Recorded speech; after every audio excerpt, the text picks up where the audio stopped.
हाँ भाई, तो पिछली क्लास में जो है ना सेंटर ऑफ मास पे चर्चा हो रही थी, है ना। किस पे चर्चा हो रही थी? सेंटर ऑफ मास पर। और सिमेट्रिकल बॉडीज़ का जो सेंटर ऑफ मास होता है वो हम लोगों ने जो है निकाल लिया था कि सिमेट्रिकल बॉडीज़ का सेंटर ऑफ मास उनके ज्योमेट्रिकल सेंटर पे होता है। आज आप लोग हेडिंग लिखेंगे और इस पर 5 सितारा लगा दीजिए। इम्पोर्टेंट डेरिवेशन है। Centre of mass of two particle system. Centre of mass of two particle system. Centre of mass of two particle system. तो हम दो पार्टिकल सिस्टम का सेंटर ऑफ मास एक्चुअली पता लगाना चाहते हैं और बहुत ही ध्यान से, बहुत ही शांति से इस डेरिवेशन को समझेंगे। अच्छी खासी ये डेरिवेशन है। क्या काम करते हैं? एक कोऑर्डिनेट सिस्टम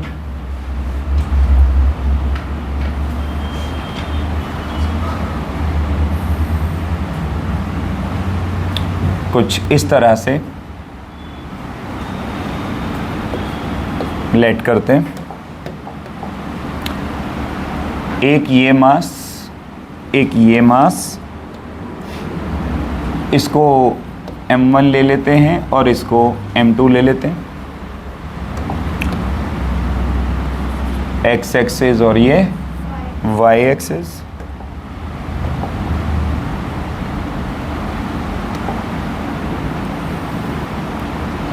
इनकी ओरिजिन से जो डिस्टेंसेस हैं उनको कंसीडर कर लेते हैं। ये डिस्टेंस मान लेते हैं r1 और ये वाला डिस्टेंस क्या मान लेते हैं? r2। हम इन दोनों लाइंस को आपस में जोड़ भी लेते हैं और एक ये पॉइंट भी ले लेते हैं। इसको कह देते हैं C, इसको कह देते हैं A, इसको कह देते हैं B।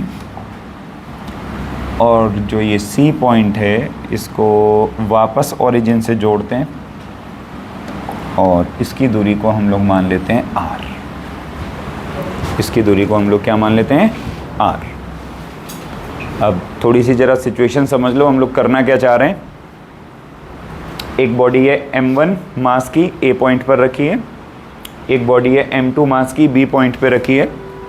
हम इन दोनों बॉडीज़ का सेंटर ऑफ मास पता लगाना चाहते हैं। हम इन दोनों बॉडीज़ का सेंटर ऑफ मास पता लगाना चाहते हैं। हमने ये लेट कर लिया है कि इनका जो सेंटर ऑफ मास है वो C पॉइंट पर है। लेट हमने क्या किया है कि इनका जो सेंटर ऑफ मास है वो हमने मान लिया है पॉइंट C पर है।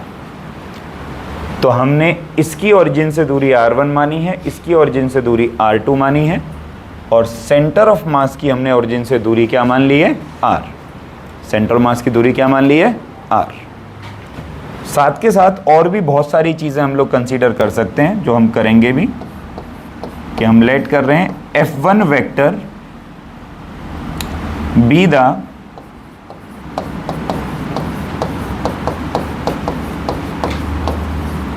external force on one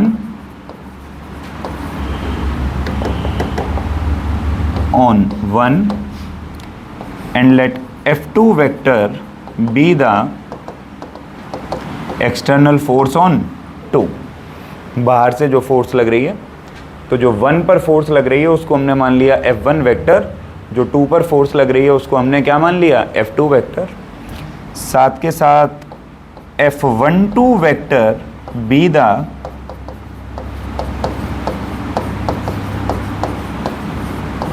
internal force on 1 due to 2। F12 vector हमने वो फोर्स मान ली जो 1 पर लग रही है 2 की वजह से, and F21 vector be the internal force on 2 due to 1, on 2 due to 1।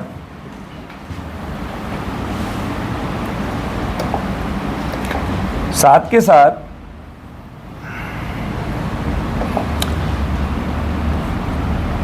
Late कर लेते हैं कि v1 vector be the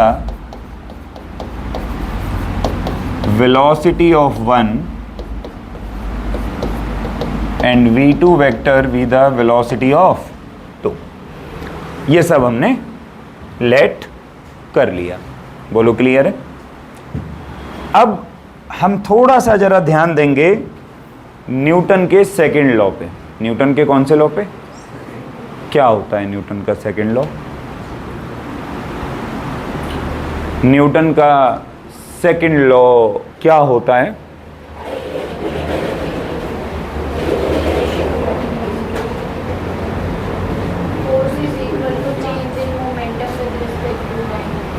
force is equal to change in momentum with respect to, यही है। देखो तुम्हें ये भी तो पता लगते रहना चाहिए ना तुम कितनी पढ़ाई कर रहे हो। कुछ लोग तो एग्ज़ाम दे के आए हैं तो उन्होंने तो पढ़ा ही होगा। अब अगर तुम्हें न्यूटन का सेकंड लॉ भी नहीं याद है तो फिर काय बात के साइंस में हो भाई? तुम डिज़र्व ही नहीं करते। The rate of change of linear momentum of a body is directly proportional to external force applied and the change always takes place in the direction of applied force। मोटे मोटे तौर पे कि लीनियर मोमेंटम का जो change होने का जो रेट है वो फोर्स पे डिपेंड करेगा। यही है न्यूटन का कौन सा लॉ? Second law. या मैं कह सकता हूँ F बराबर dp अपॉन dt। याद करो तो F बराबर dp अपॉन, उन लोगों के लिए जो पुराना नहीं पढ़ रहे हैं उनको कुछ समझ नहीं आएगा। अच्छा उनको मैं तो क्या, उनको अगर ब्रह्मदेव भी ऊपर से उतर के आ जाए ना तो फिजिक्स नहीं समझा सकते, क्योंकि अगर पुराने को कनेक्ट नहीं करोगे आगे वाले के साथ तो बात नहीं बनेगी। खैर कोई बात नहीं, मैं एक काम करता हूं, मैं पता लगाता हूं ए पर नेट फोर्स कितनी लग रही है। Net force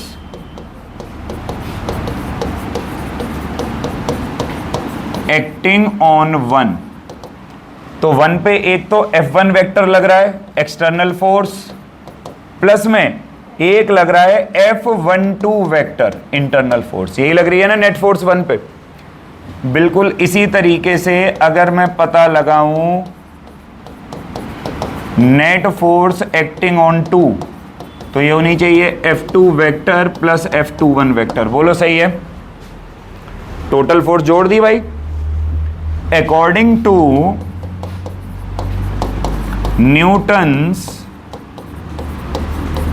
second law, Newton के सेकेंड लॉ के हिसाब से जो टोटल फोर्स है यानी कि F1 vector plus F12 vector वो बराबर होनी चाहिए इसके लीनियर मोमेंटम के चेंज के। ये है न्यूटन का second law. Net force is equal to rate of change of linear momentum. Net force is equal to rate of change of, लगानी तुम्हें आया नहीं आ रहा? तुम्हें शक्लें बता रही हैं, तुम्हें नहीं आ रहा। कॉपी है जिसमें न्यूटन का दूसरा लॉ लिखा हुआ था, पढ़ो देख के, पढ़ो देख के ही पढ़ लो।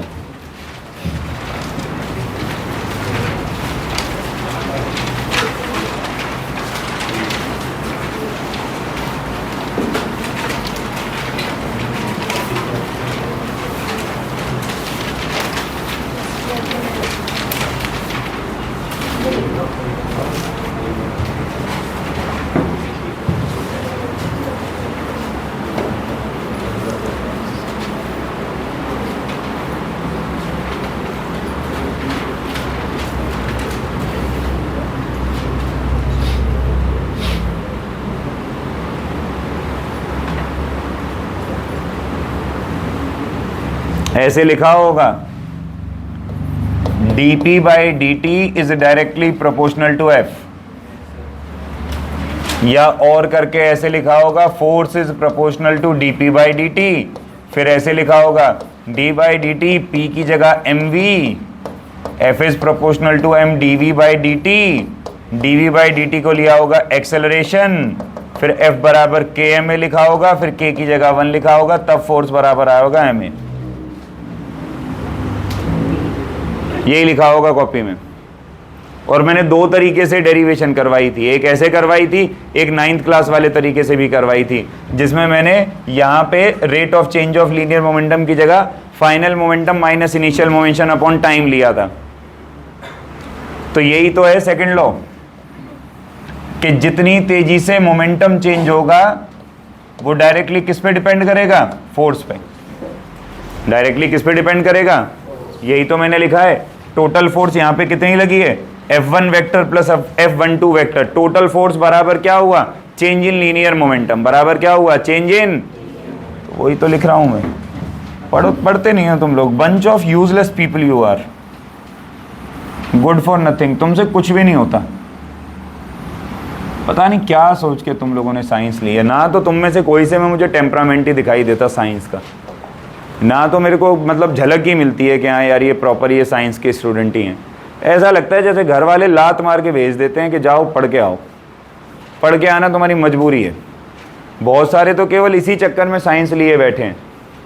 बहुत सारे घर वाले लात ना मारे ना भाई साहब, अगर सख्ती ना हो ना घर से, क्लास लेने ना हो तुम लोग, तुम में से मेजॉरिटी।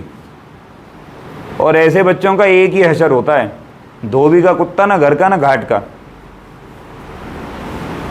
लिख लेना मेरी बात, फेल हुए मिलोगे 11वीं में। इसको साले को न्यूटन का सेकंड लॉ ही नहीं पता, जो 9th क्लास में पढ़ा दिया जाता है।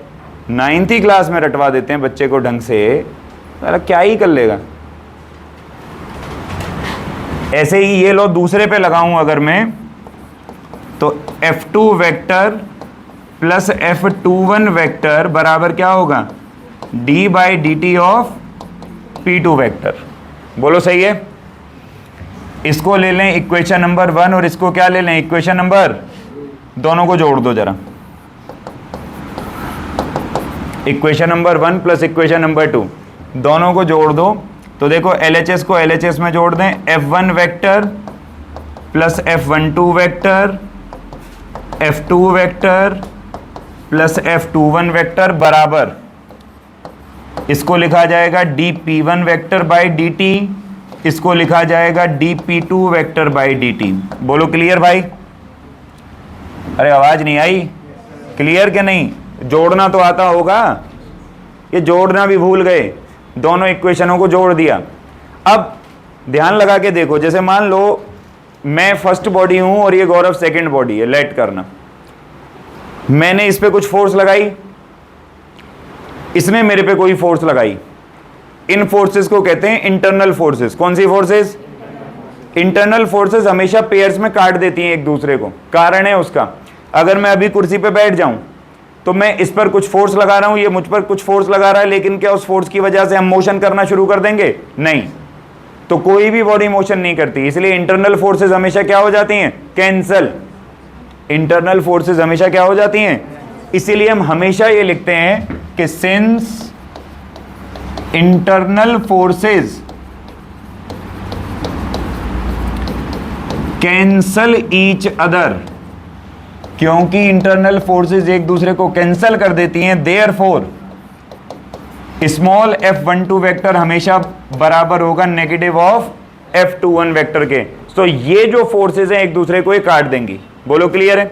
बची केवल कौन सी force? F1 vector plus F2 vector. तो हम इसको यहां पे लिख लें F1 vector plus F2 vector बराबर में क्या बचा? अच्छा ध्यान से देखो, क्या P1 को लिख सकता हूं M1V1 वेक्टर? चकित ये कैसे लिखा मैंने? ये कैसे लिखा मैंने? P1 को M1V1 कैसे लिखा चकित? शर्म आती है? सच सच बता, मजाक की बात नहीं, शर्म आती है थोड़ी बहुत भी? तेरे पापा जब आए थे उस दिन ये कह रहे थे कि बिल्कुल ना सर जी, वो जिसे कहते हैं ना 1% की भी कुताही मत करना, एक टांग तोड़नी हो तो दोनों तोड़ के भेजना।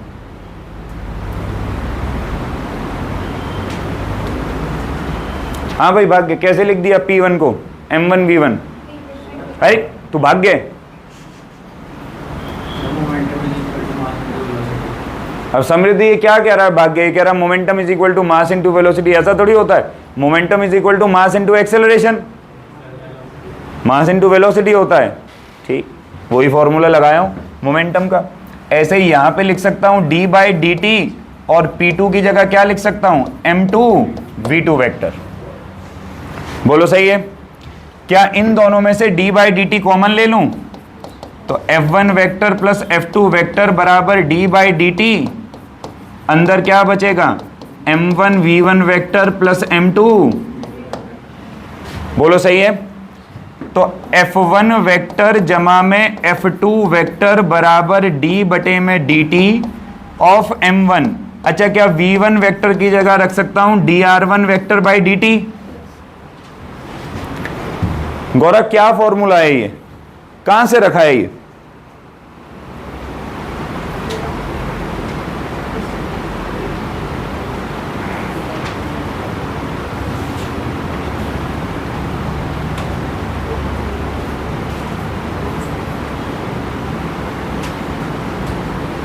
तो भी नहीं पढ़ रही है बिल्कुल। तेरा और पढ़ाई का कम से कम 10 किलोमीटर तक कोई नाता नहीं है, और पिछले लगभग 2.5 महीने से। कहां से आया भाई ये फॉर्मूला v1 वेक्टर का? वेलोसिटी का फॉर्मूला होता है dx बाई dt, और a वाले पार्टिकल की जो ओरिजिन से दूरी है वो कितनी है, तो फॉर्मूला क्या बन गया, dr1 vector by dt, plus में m2 की जगह m2 और v2 की जगह वापस रख सकता हूं dr2 वेक्टर बाय। बोलो सही है। इसमें से वापस d बाई डी टी को क्या ले लूं, तो जब दोबारा से कॉमन ले लूंगा तो f1 वेक्टर जमा f2 वेक्टर बराबर आएगा d square by D T square, और अंदर बचेगा m1 r1 वेक्टर जमा m2 r2 वेक्टर। क्या ये बात सही है? क्या किया मैंने, किया क्या मैंने, ये बता, कहां से समझाऊं?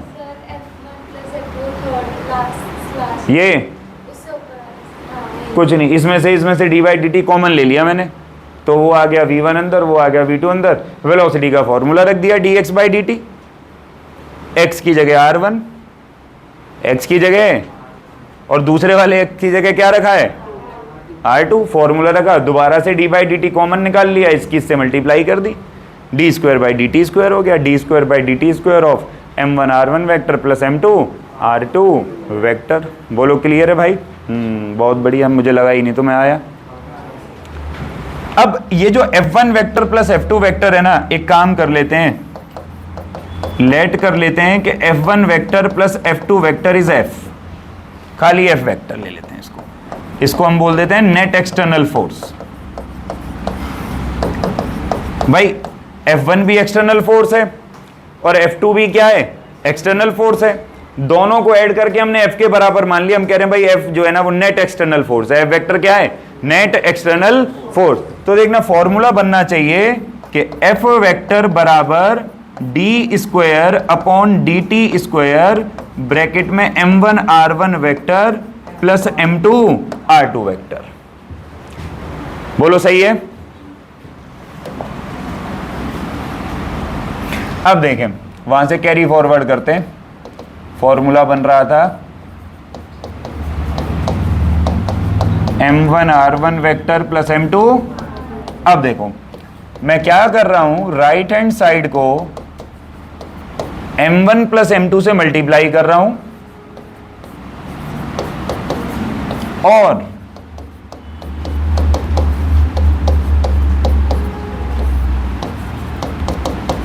m1 प्लस m2 से ही डिवाइड कर रहा हूं राइट हैंड साइड को।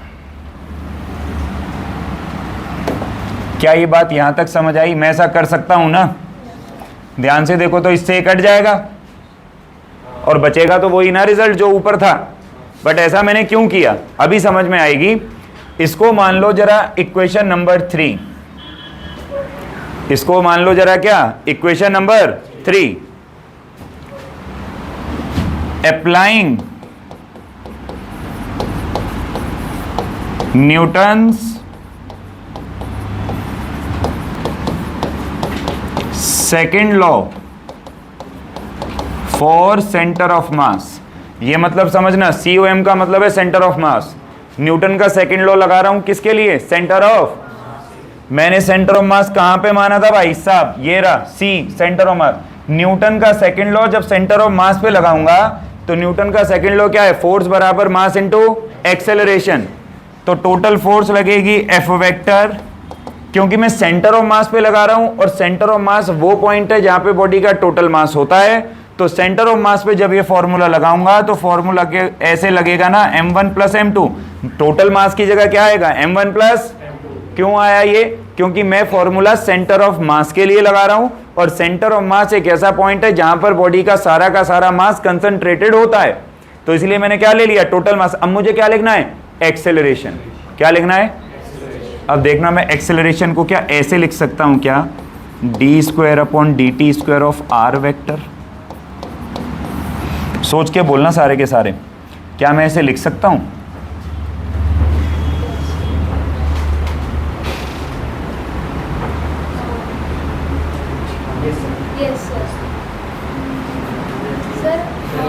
अति उत्साही होके हाँ या ना बोल देना, कई बार नुकसानदायक होता है बेटा। अक्कड़ बक्कड़ बम्बे वो थोड़ी चल रहा है यहाँ। आद्या, ये कैसे लिखा? हाउ? थोड़ा जरा प्रकाश डालिए।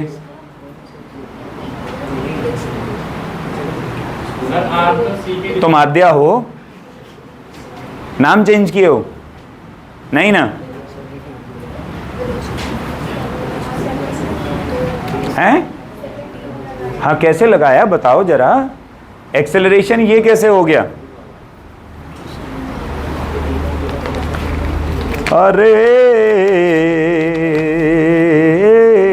आंखें ही होती हैं दिल की जुबां। तुम्हारी आंखें बता रही तुम्हें कुछ नहीं आता। सुना ने गाना सुना है ना, बॉलीवुड का बड़ा अच्छा गाना है, आंखें ही होती हैं दिल की जुबां। तुम्हारी आंखें, तुम्हारी शक्लें ये बता रही हैं तुम्हें फूटी कौड़ी नहीं आती है। मजे मजे में तुम लोग साइंस लिए बैठे हो, साइंस के लायक हो नहीं। मैं बताता हूं कैसे आया ये। आओ इधर देखो, ये C पॉइंट की मान ले मेरे को वेलोसिटी लिखनी है, तो क्या वेलोसिटी वेक्टर का फॉर्मूला होना चाहिए d/dt of r vector. Velocity का फॉर्मूला होता है dx/dt, हाँ ना बोल। और अगर मुझे इसी का एक्सेलरेशन लिखना चाहिए तो एक्सेलरेशन का फॉर्मूला क्या होता है? dv वेक्टर बाय, ये v वेक्टर की वैल्यू जरा इधर तो डाल रहे भाया। सो d/dt ऑफ v वेक्टर की जगह d/dt ऑफ r वेक्टर। तो d इंटू डी क्या हो गया रे भाया? dt इंटू डी क्या हो गया रे? Of r vector. इसका एक्सेलरेशन वेक्टर ऐसे ही तो लिखा जाएगा। एक्चुअली एक्सेलरेशन डबल डेरिवेटिव होती है डिस्प्लेसमेंट की।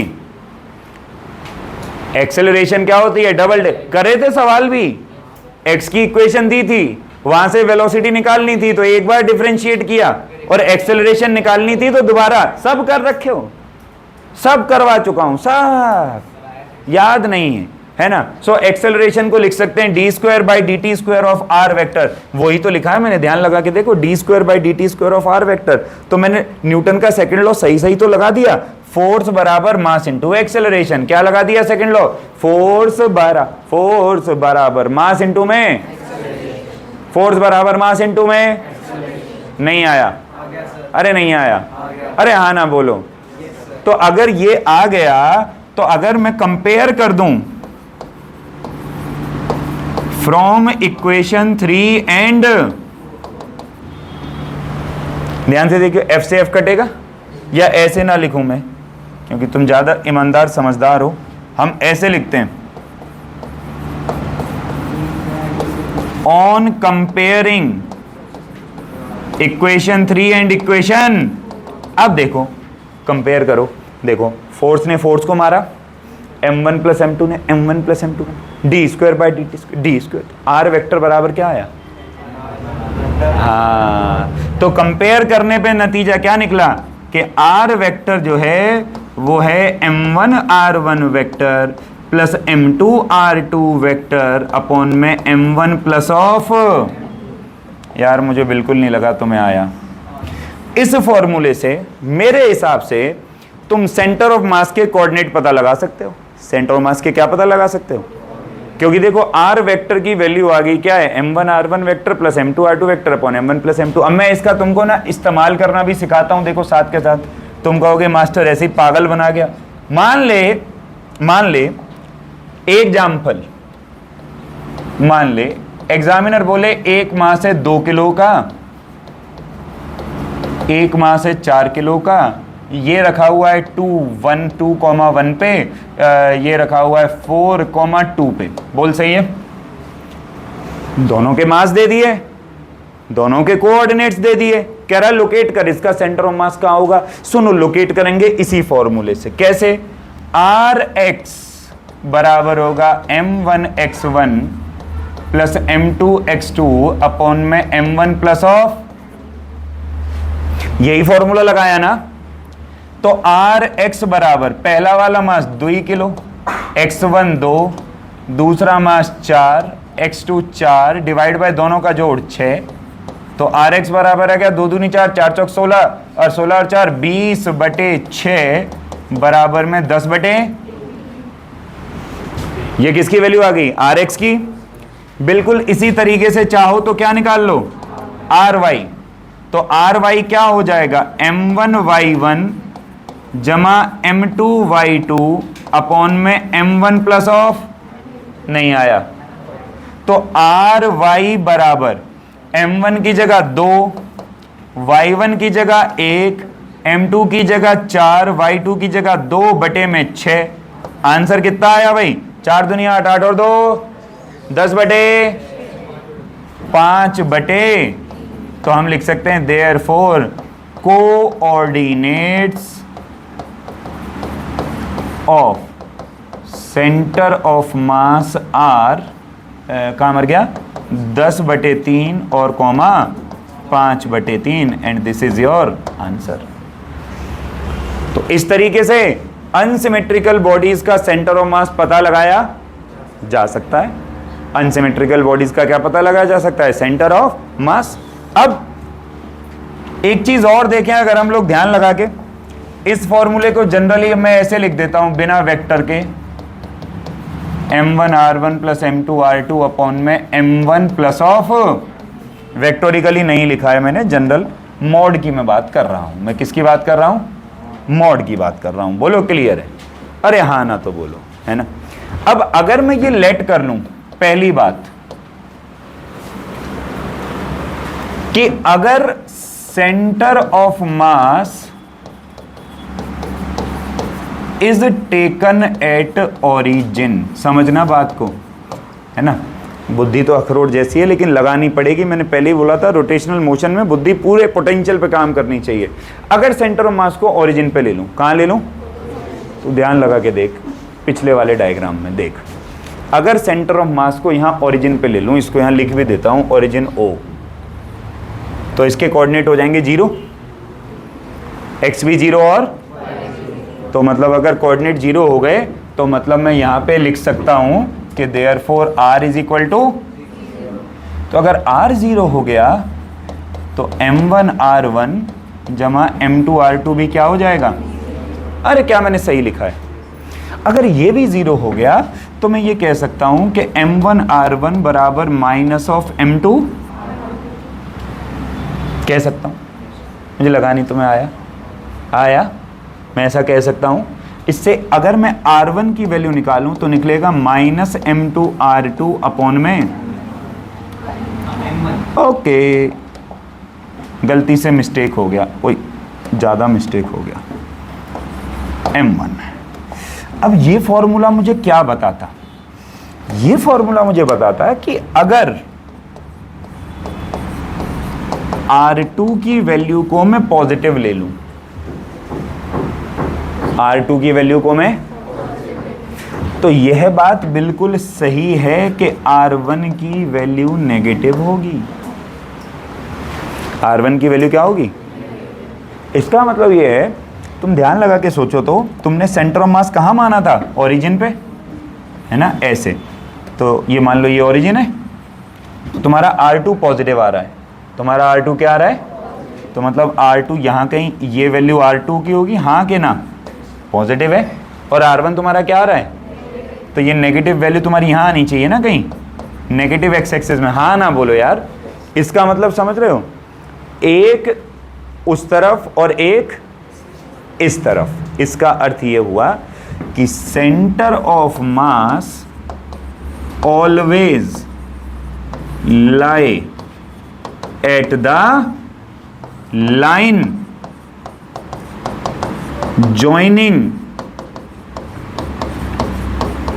the center of two bodies। Centre of मास हमेशा वहां लाइन करता है जहां दो बॉडीज के सेंटर को जो लाइन है वो जोड़ रही हो। मैं उदाहरण देके बताता हूं तुम्हें। इसका अर्थ ये हुआ कि अगर एक बॉडी ये है, एक बॉडी ये है, और भाई इसका सेंटर ये, इसका सेंटर ये, तो सेंटर ऑफ मास जो है वो हमेशा इस लाइन पर कहीं होगा। ऐसा कभी नहीं हो सकता कि इन दोनों का सेंटर ऑफ मास यहां आ जाए, यहां आ जाए, यहां आ जाए, यहां आ जाए, यहां आ जाए, यहां आ जाए ना।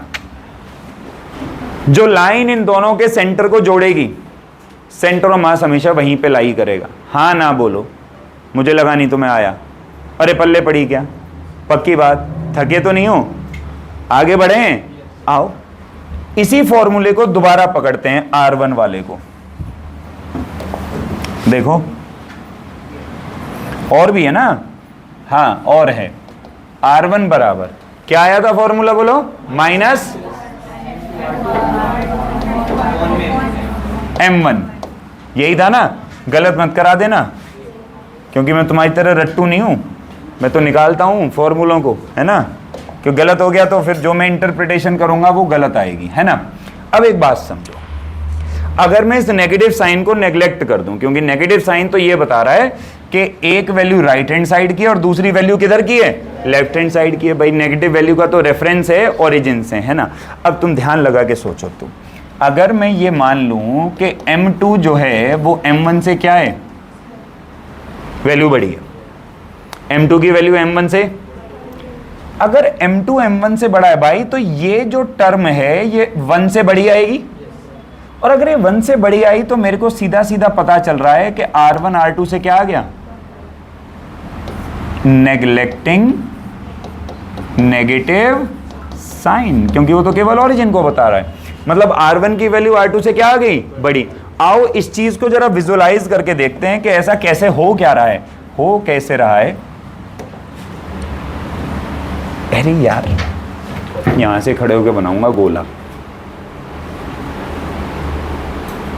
अब ठीक है, तो ये हुआ M1, ये हुआ M2, तो ये हमने इनको जोड़ दिया, ठीक है। नहीं आई बात समझ में? क्या कह रहा है, R1 की वैल्यू R2 से बड़ी है, तो मतलब सेंटर ऑफ मास यहां कहीं होना चाहिए ना, तभी तो ये वाली वैल्यू क्या बनेगी और ये वाली वैल्यू क्या बनेगी, तो तभी तो R1 किससे बड़ा आएगा। अच्छा एक बात ध्यान लगा के सोच, सेंटर ऑफ मास किसके ज्यादा पास है, M1 के M2 के? M2 का वेट ज्यादा था ना, इसका मतलब सेंटर ऑफ मास हमेशा उधर शिफ्ट होता है जिस बॉडी का वजन ज्यादा हो। इसका मतलब सेंटर ऑफ मास हमेशा उधर शिफ्ट होगा जिस बॉडी का वेट, तो हम लिखते हैं therefore centre of mass always shifts towards the heavier body. Centre of मास हमेशा किसकी तरफ शिफ्ट होता है? अरे वो बचपन में झूला झूले हो तुम लोग, अरे वो ऐसे वाला सीसो बोलते हैं ना उसको। अब एक तरफ 100 किलो का आगे बैठ जाए और दूसरी तरफ 50 किलो का बैठा रहे, तो क्या झूला चलेगा? क्यों नहीं चल रहा? सेंटर ऑफ मास किसकी तरफ शिफ्ट हो गया? 100 किलो वाले की तरफ। आई बात समझ में? ऐसा प्रैक्टिकल होता है, आज भी करके देख सकते हो पार्कों में जाके। ये पेन है, मान ले इस तरफ से भारी हो जाए और इस तरफ से हल्का, तो किधर को झुकेगा? इधर को। कारण इसका सेंटर ऑफ मास किधर शिफ्ट हुआ है? इधर को। छोटी सी बात है। तो सेंटर ऑफ मास हमेशा उस बॉडी की तरफ शिफ्ट होगा जिसका मास क्या होगा? ज्यादा। जिसका मास क्या होगा? अरे हाँ ना तो बोलो। रोते रहते हो बस, और कुछ नहीं। अच्छा एक और चीज लेट करो, जैसे आर का फॉर्मूला तुम भी सोच रहे होगे कितना पढ़ाएगा आज, पर टॉपिक खत्म नहीं हो रहा, मैं क्या करूं, मेरी थोड़ी ना गलती है। टॉपिक खत्म हो तो मैं भी अपना शांति से अटेंडेंस लूं।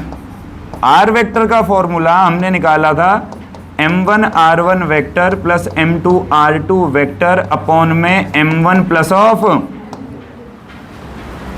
अगर मैं लेट कर लूं कि लेट m1 बराबर m2 बराबर m, दोनों बॉडी बराबर मास की हैं, दोनों बॉडी, ऐसा भी लेट कर सकते हैं। अगर मैं लेट कर लूं कि दोनों बॉडियों का जो मास है वो बराबर है, अगर तुम ऐसा लेट करते हो तो देखिए यार फॉर्मूला बनना चाहिए r वेक्टर बराबर m r1 m r2 upon में m प्लस m क्या हो जाएगा 2m, m कॉमन,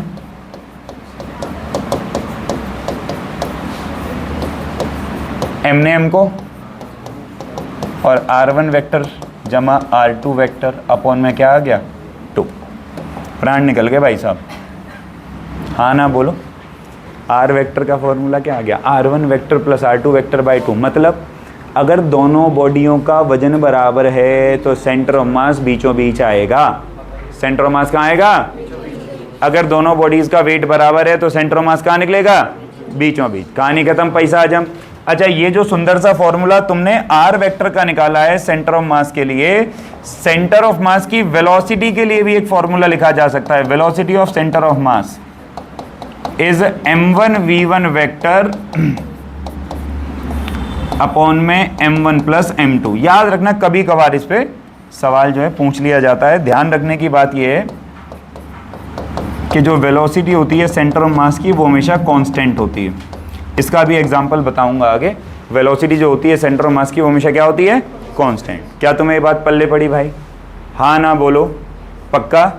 सो ये अब इसका हम एप्लीकेशन एक्चुअली पड़ेगा, लेकिन पड़ेगा जब तुम पहले इसको उतार लेगा। सो उतारो प्लीज। Ji ma'am. उसमें से तो लास्ट